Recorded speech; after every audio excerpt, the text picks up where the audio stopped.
Hello everyone, नमस्ते, welcome to my channel. आज म ट्वाक्क परेको खाँदेको मुलाको अचारको रेसिपी लिएर आएको छु। यसको लागि मैले 2टा मिडियम साइजको मुलालाई राम्रोसँग पखालेर लिएको छु। अब यसलाई यस्तो सानो टुक्रामा काट्ने र यसको यसरी लाम्चो साइजको पिस बनाएर काटेर लिने। मैले चाहिँ मुलाको यो बोक्रा तासेको छैन, हजुरहरूले तासेर लिन पनि सक्नुहुन्छ। र मैले सबै काटेर रेडी पनि गरिसकेँ र अब म यसलाई एक घाम सुक्नको लागि राखिदिन्छु। र सँगसँगै मैले थोरै लसुन र हरियो खुर्सानी पनि लिएको छु। ल हेर्नुहोस् त, यो एक घाम सुकेर रेडी पनि भइसकेको छ। मैले चाहिँ मुलामा राख्नको लागि यो चना र केराउलाई पनि हल्का ड्राई हुनको लागि छोडिदिएको छु। र अब यता मसला बनाएर रेडी गरौँ। त्यसको लागि मैले इक्वल एमाउन्टमा जिरा र तोरीलाई 1 मिनट जति ड्राई रोस्ट गरेको छु। एकदमै धेरै रोस्ट पनि नगर्नुहोला। र मैले यसलाई चाहिँ यस्तो दरदरा खालको धुलो बनाएर रेडी गरेको छु। र मसलामा मैले यता टिमुर, नुन, जिरा धनियाको धुलो, रातो खुर्सानी र थोरै बेसार पनि लिएको छु। मसलाहरू आफ्नो स्वाद अनुसार धेरै थोरै गर्न सक्नुहुन्छ। र अब म यो अचार बनाएर रेडी गरौँ। त्यसको लागि मैले एउटा ठुलो भाँडोमा यो मुला, गेडागुडी, खुर्सानी, लसुन सबै राखेको छु।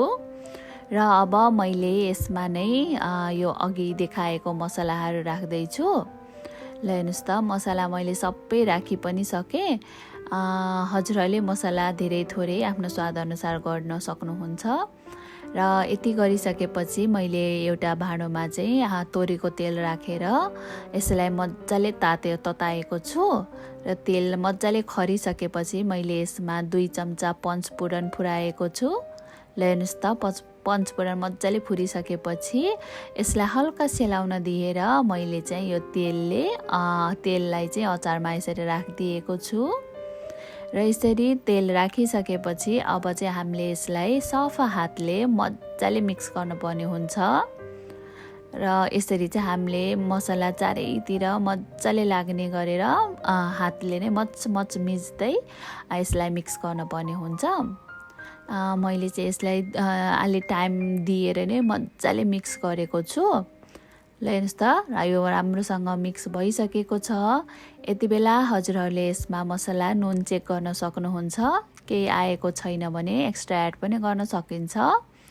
र यसरी यो राम्रोसँग मिक्स भइसकेपछि अब चाहिँ हामीले यसलाई सफा ग्लास कन्टेनरमा चाहिँ मजाले खाँदेर राख्न सक्छौँ। ल हेर्नुहोस् त, मैले त यस्तो ग्लासले कन्टेनर लिएको छु र यसमा मजाले खाँदेर मुलाको अचार राख्दैछु। र यसरी राखिसकेपछि 1-2 दिनमा हाम्रो यो अचार खानको लागि रेडी हुन्छ। हजुरहरू पनि एकपटक यसरी नै बनाएर ट्राई गर्नुहोला, एकदमै मिठो हुन्छ। यदि हजुरहरूलाई मेरो यो भिडियो मन पर्यो भने च्यानललाई सब्सक्राइब र भिडियोलाई लाइक गर्न नबिर्सिनुहोला। Thank you for watching. By.